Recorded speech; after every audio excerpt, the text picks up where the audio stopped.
దేవరాగం జ్ఞానయోగం వ్యాసపీఠం బహువేదశాస్త్రం బోధామృతహిత శ్రీమన్నారాయణం శివగౌరీ సంభాషిత సకల పురాణం అష్టాక్షరి పంచాక్షరి మంత్రావరణం అఖిల దేవతా సంస్తుతి పారాయణం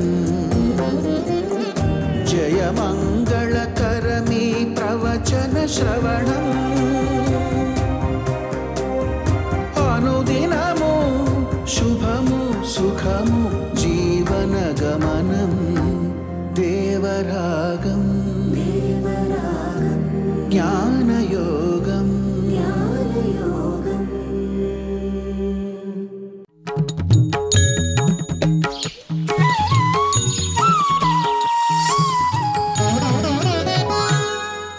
ఆపదామపహర్తారం దాతారం సర్వసంపదాం లోకాభిరామం శ్రీరామం భూయో భూయో నమామ్యహం.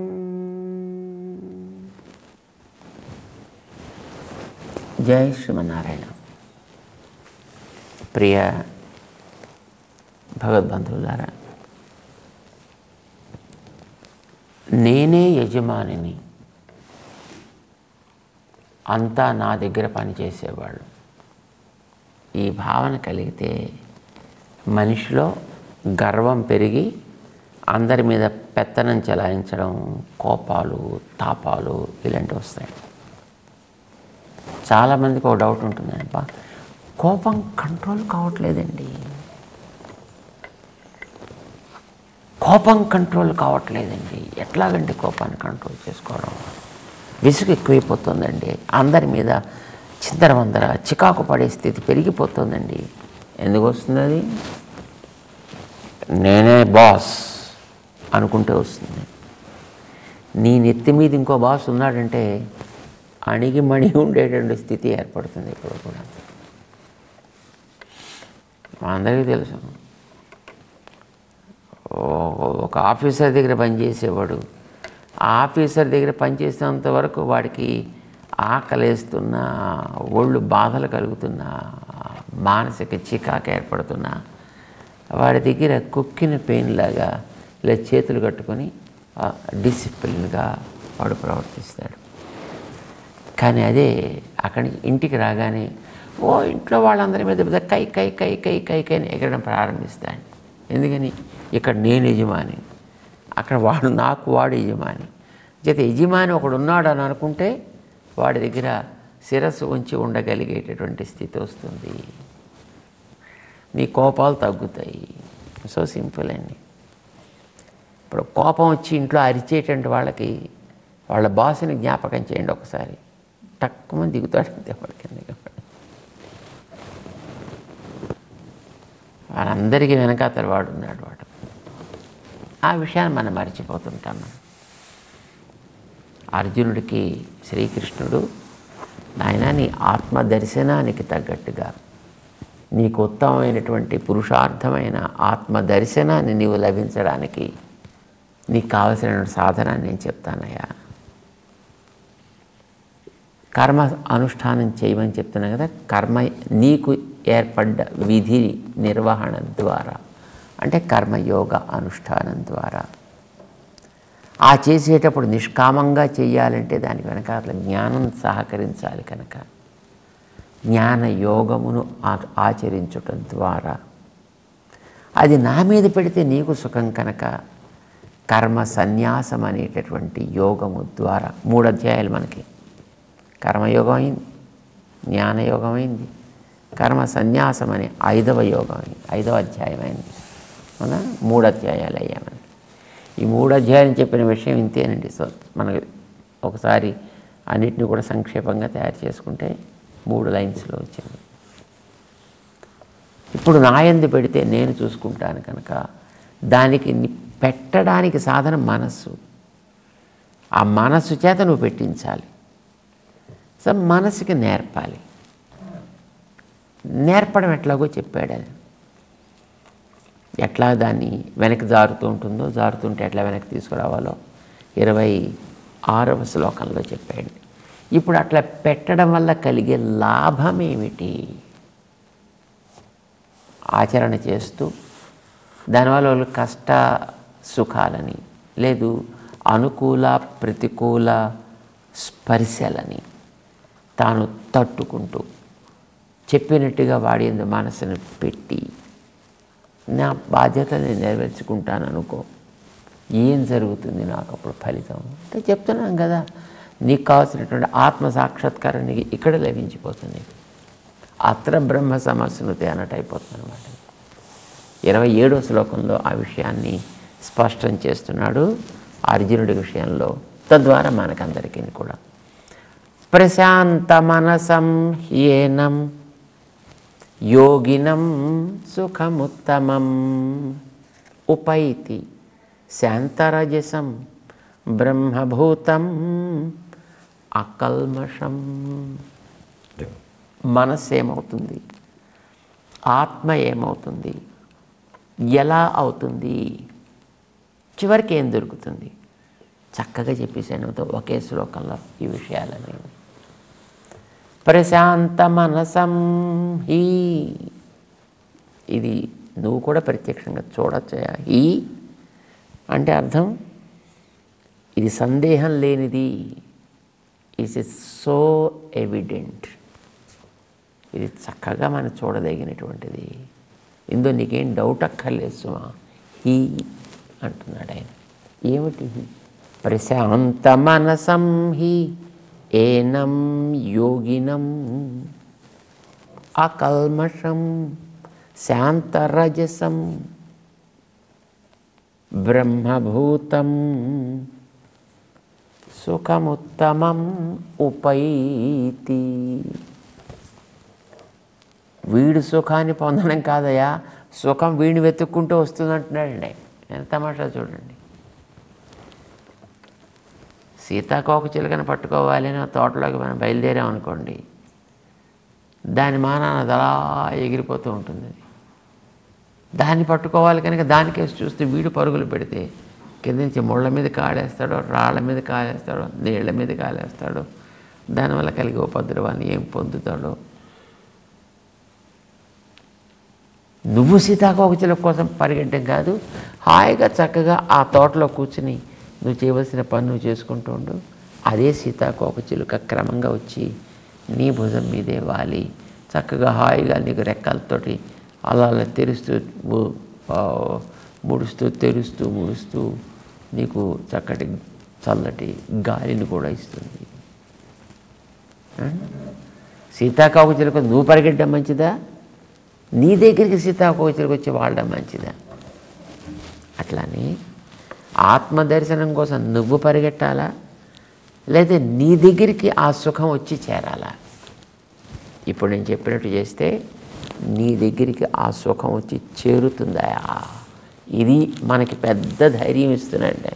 ఏం చేస్తే నువ్వు ఎప్పుడైతే ఆత్మ దగ్గరికి మనస్సుని జాగ్రత్తగా బుద్ధ్యా ధృతిగృహీతయా మనసేవి ఇంద్రియగ్రామం సంనియమ్య, నీ బుద్ధితోటి చక్కగా విశ్వాస పూర్ణమైనటువంటి బుద్ధితోటి మనస్సుని లాగి దాని కంట్రోల్లో ఇంద్రియాలు ఉండేటట్లుగా తయారు చేసుకున్నావు. అప్పుడు దానికి ఏమంటుందని ప్రశాంత మనసం. ఇదివరకు వేటి మీదకి వెళ్ళి వేటితో అలవాటు పడిందో వాటిని మెల్లిగా మెల్లిగా తగ్గించుకోవడం ఇప్పుడు ప్రారంభం చేసింది. మనసు ఏమవుతుంది ఇప్పుడు? ప్రశాంతమవుతోంది. ఇదివరకు ఈ లోపలంతా కూడా దుమ్ము ధూళి చెత్త చెదారం ఇవన్నీ ఉండడం చేత లోపలికి ఏదైనా ఒక కారు వెళ్ళిందనుకోండి మళ్ళీ ఆ దుమ్మంతా పైకి లేచింది. ఇప్పుడు మనం చూస్తున్నామంటే లోపలికి కార్లు వెళ్ళిపోతున్నాయి, రూపాలన్నీ ఒక్కొక్క కారు అంత లోపలికి వెళ్ళిపోతుంది. చెవితో ఒక్కొక్క శబ్దం లోపలికి పోస్తున్నాము అని అన్నట్టయితే మనకి ఆ లోపల ఉండేటటువంటి దుమ్ము ధూళి అంతా మొత్తం పైకి లేస్తూ ఉంటుంది. ఇప్పుడు చెత్త ఉండే రోడ్డు మీద కారు పెడితే ఏమవుతుందండి? చెత్త అంతా మొత్తం ఇటు అటు అలాగే విరజిమైనట్టు అయిపోతుంది. మన లోపల ఉండేటువంటి ఆ రజస్ అంటాను దాన్ని, కర్మల వల్ల ఏర్పడేటువంటి ధూళి, ఆ చెత్త దుమ్ము మనం లోపలికి చూస్తున్నాం. ఒకదాన్ని చూసాం, చూడగానే ఆ రూపం ఒక కారు లోపలికి వెళ్ళినట్టుగా లోపలికి వెళ్ళిపోయింది రికార్డ్ అవ్వడానికి. దాన్ని మించి వెళ్ళింది, ఆ రజస్సు మించి వెళ్ళింది. ఒక్కసారి అది కాస్త రేగింది. మళ్ళీ దుమ్ము రేగితే ఏమవుతుంది? కళ్ళు మండుతాయి, చెవులు మండుతాయి, ముక్కులోకి వెడితే తుమ్ములు వస్తాయి, జలుబు వస్తుంది, అక్కడ రన్నింగ్లో స్టార్ట్ అవుతుంది, తుమ్ములు స్టార్ట్ అవుతాయి, జ్వరం వచ్చేస్తుంది. దుమ్ము వల్ల మనం ఏం చేయొచ్చు? కార్లు నువ్వు ఆపలేవు, నువ్వు అక్కడ ఉండాల్సి వస్తుంది. దుమ్ము వచ్చి నిన్ను డిస్టర్బ్ చేయకుండా ఉండేట్లు నువ్వు చేసుకోవచ్చు. ఎట్లా చేసుకోవచ్చు? దాని మీద కాస్త నీళ్లు కనుక జల్లినట్టయితే ఆ దుమ్ము మీద, ఆ తర్వాత దాని మీద వాహనాలు వెళ్ళినా అది లేవడం మానేస్తుంది.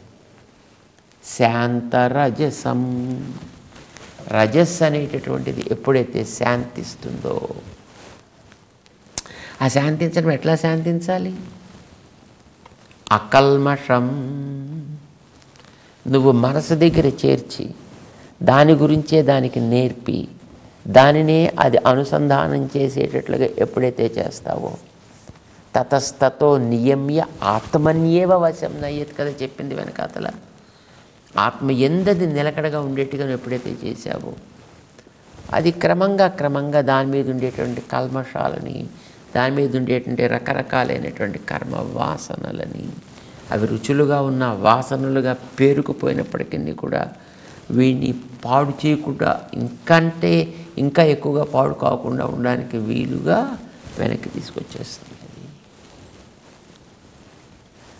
దానివల్ల ఏమవుతుంది? అది అకల్మషం, ఆ లోపల ఉండేటువంటి ఆ మనసు అకల్మషం, కల్మషములు లేనిది అయింది. కల్మషములు లేనిది అని అంటే అది శాంత రజసం అయింది అన్నమాట. రజస్సు నుంచి అది కాస్త లేవడం తగ్గింది, దుమ్ము లేవడం తగ్గింది. ఇప్పుడు దీన్ని ఏమంటాను? దీన్ని ప్రశాంత మనసం, చక్కగా అణగారినటువంటి దుమ్ము కలిగిన మనస్. లేవట్లేదు అది. బహుశా కొంతకాలం అలా చేయగా చూడండి, కడిగినటువంటి నేల మీద దుమ్ము లేకుండా అది చక్కగా అద్దంలాగా ఎట్లా ప్రకాశిస్తూ ఉంటుందో, నీ మనస్సు కూడా అట్లా ప్రకాశించగలిగేటువంటి స్థితి ఏర్పడుతుంది. అప్పుడు వాడిని ఏమంటామండి? అన్ని ఉద్రేకాలు అణగారినటువంటిది ప్రశాంతము. ఈ ప్రశాంతం అనే మనస్సు కలిగింది కనుక వాడు ప్రశాంత మనస్కుడు. ప్రశాంత మనసం హి ఏనం ఈ సాధకుడు ఎవడైతే ఆత్మదర్శనాన్ని కోరుకుంటున్నాడో వాడు తను చేసిన కర్తవ్యనిష్ట చేత, కర్తవ్యనిష్ట అంటే మరి చేస్తుండాలి, ఇంద్రియాలతో పనులు చేయాలి, చేతులతో పని చేయాలి, కాళ్ళతో నడవాలి, కళ్ళతో చూడాలి, నోటితో తినాలి లేదా మాట్లాడాలి, వాసన చూడాలి, శబ్దాలు వినాలి. ఈ పనులన్నీ వాడే మాంటలా, వీటన్నిటి చక్కగా సిన్సియర్గా వాడు చేసుకుంటూ పెడుతున్నాడు. ఇవన్నీ వీడు చక్కగా చేయగలుగుతున్నాడంటే కర్మానుష్ఠానం చేస్తున్నాడు. కానీ దాంట్లో నేను నా వల్ల ఈ భావనలు తగ్గాయి వాళ్ళను. మనసైవ ఇంద్రియ గ్రామం సన్నియమ్య, మన మనస్సుతోటి ఆ ఇంద్రియముల యొక్క సమూహము అనేదాన్ని చేతిలో పెట్టుకుని, ఇప్పుడు వీడు లోపలికి పెడుతుంటే ఆ తడిపు రోడ్డు మీద దుమ్ము లేవనట్టుగా ఇవి లోపలికి పెడుతున్నాయి. వీడు కర్మానుష్ఠానం చేస్తూనే ఉన్నాడు. వీడి అర్జునుడు యుద్ధం చేయాలి, యుద్ధం చేస్తున్నాడు. ఒకడు వ్యవసాయం చేయాలి, చేస్తున్నాడు. ఒకడు వ్యాపారం చేయాలి, చేస్తున్నాడు. ఒకడు ఇంకోటి ఏదో గృహస్థ కార్యాన్ని చేయాలి, వాడు చేస్తున్నాడు. ఒకడు పాఠాలు చెప్పాలి, చేస్తున్నాడు. ఒకడు వినాలి, వింటున్నాడు. వాళ్ళ బాధ్యతలు వాళ్ళే మాటల్లా మారలేదు, చేస్తున్నారు. కానీ ఇప్పుడు అది దుమ్ము లేవకుండా నీళ్లు జల్లిన రోడ్డు అయింది అది. కనుక దాని నుంచి సర్రమని వెళ్ళిపోతున్నా దుమ్ము లేవడం మానేసింది. ప్రశాంత మనసం. మొట్టమొదటి శాంత రజస్కమైంది, దానికంటే ముందర అకల్మషమైంది. అంటే తను చేసేవన్నీ కూడా ఏవేవి తగవో వాడు మానేశాడు ఆల్రెడీ. ఎలా ఎలా తగదో కూడా దాన్ని మానాడు. అప్పుడు అది అకల్మషం అయింది. దానివల్లనే శాంత రజస్కమైంది. అది రజస్సుని అణగార్చుకున్నదైంది. ఇప్పుడు మనసు ప్రశాంతమైంది. కొంతసేపు అయ్యేటప్పటికి అది బాగా కడిగినటువంటి నేల మీద ఉన్నట్టుగా చక్కగా నిగనిగ మెరుస్తూ కనిపించింది మనసు అనేది. అప్పుడు వీడేమంటాం మనం? యోగి. యోగి అంటే చేరాల్సిన స్థితికి చేరినవాడు అని అర్థం అన్నమాట. అలా ఎప్పుడైతే ప్రశాంత మనసం హి, మనసు ప్రశాంతమైంది, యోగి అనే పేరుకి వీడు అర్హుడయ్యాడు.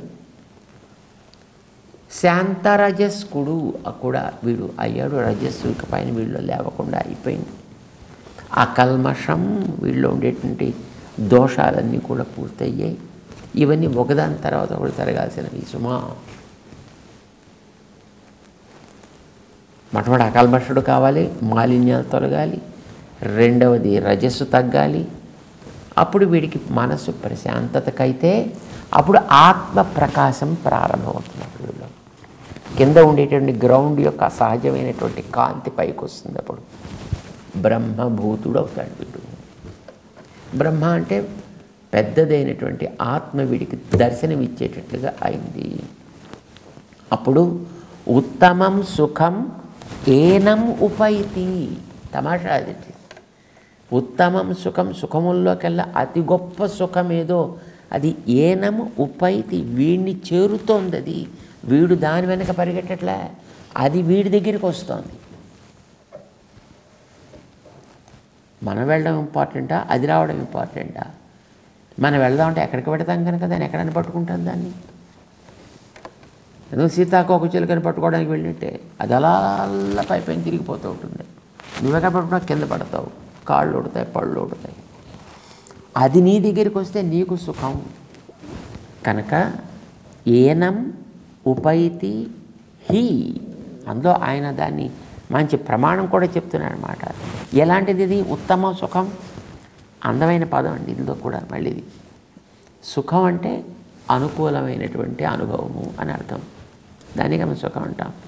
మనకి ఇష్టం లేని ప్రతికూలమైన అనుభవం అయితే దుఃఖము అని అంటున్నాం. ఇది సుఖం. ఎట్లాంటి సుఖం? ఉత్ సుఖమా, ఉత్తర సుఖమా, ఉత్తమ సుఖమా? దాంట్లో డిగ్రీస్ ఉన్నాయి. అది పాజిటివా, కంపారిటివా, సూపర్లేటివ్ డిగ్రీయా?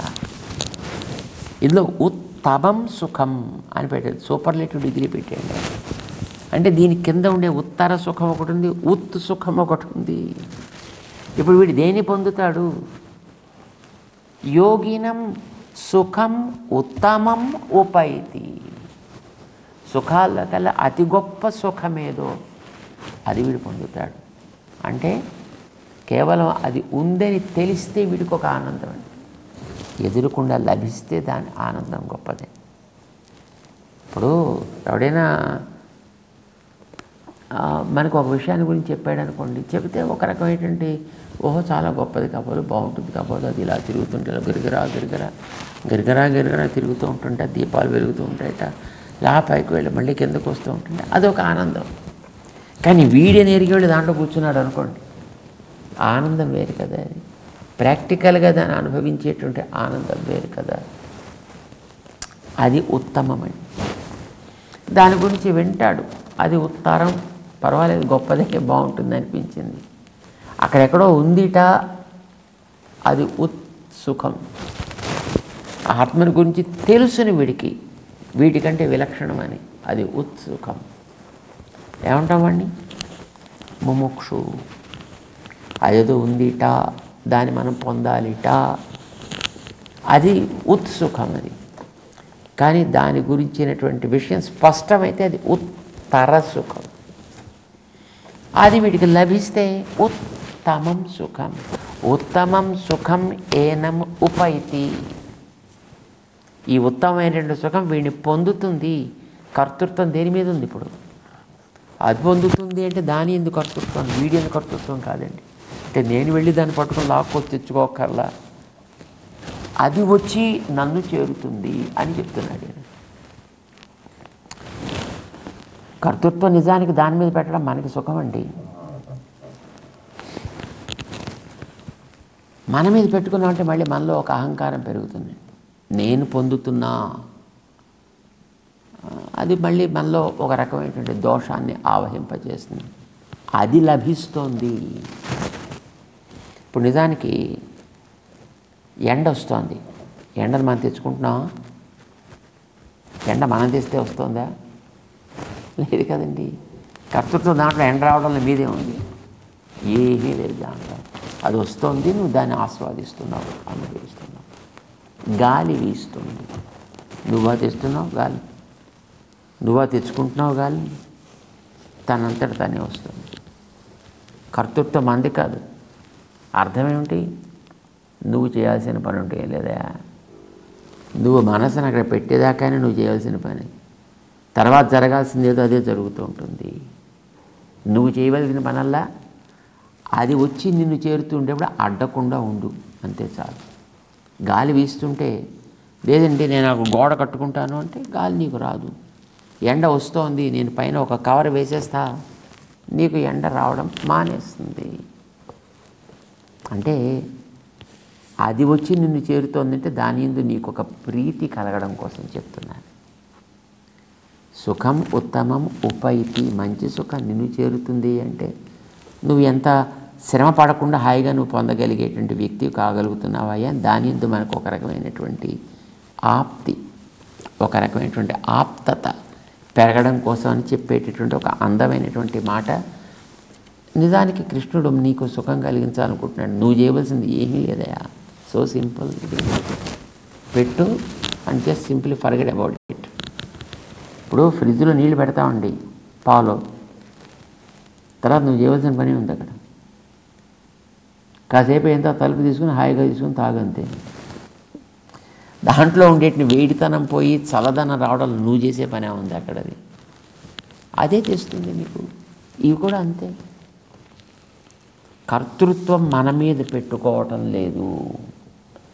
సుఖాన్ని పొందడంలో ఆయనే కర్త. అది ఎలా దేని ద్వారా జరగాలో ఆయన చేస్తాడు.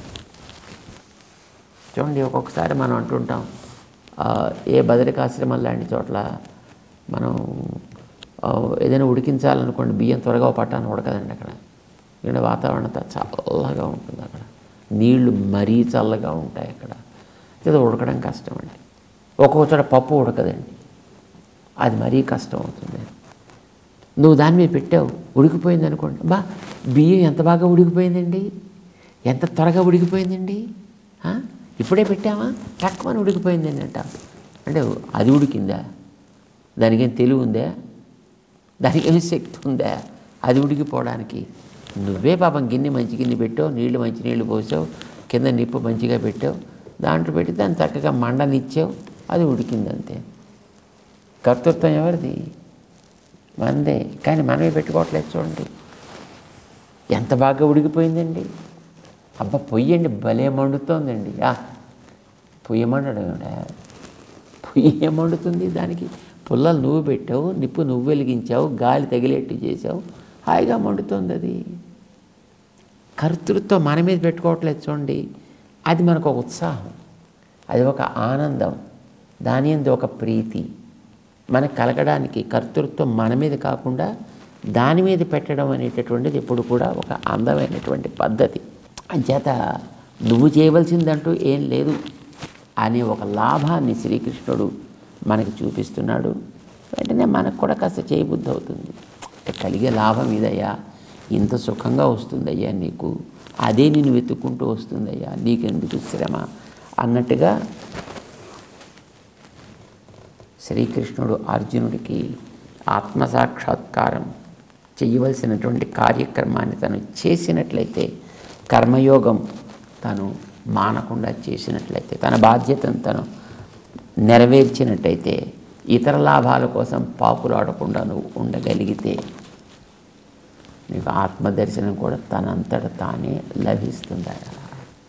మంచి ఆనందం, ఆత్మానందం అనే సుఖం నీకు హాయిగా వచ్చి నిన్ను చేరుతుందయా అని ఇతనికి ఒక ప్రరోచన కలిగిస్తున్నాడు. ఫలాన్ని చూపిస్తే శ్రద్ధ పెరుగుతుంది. 27వ శ్లోకంలో అలాగా శ్రీకృష్ణుడు అర్జునుడిని తను చేయాల్సిన కర్తవ్యం వైపు ప్రేరేపిస్తూ ముందుకు తీసుకెడుతున్నాడు. మెల్లిగా మనం కూడా సాగుదాం.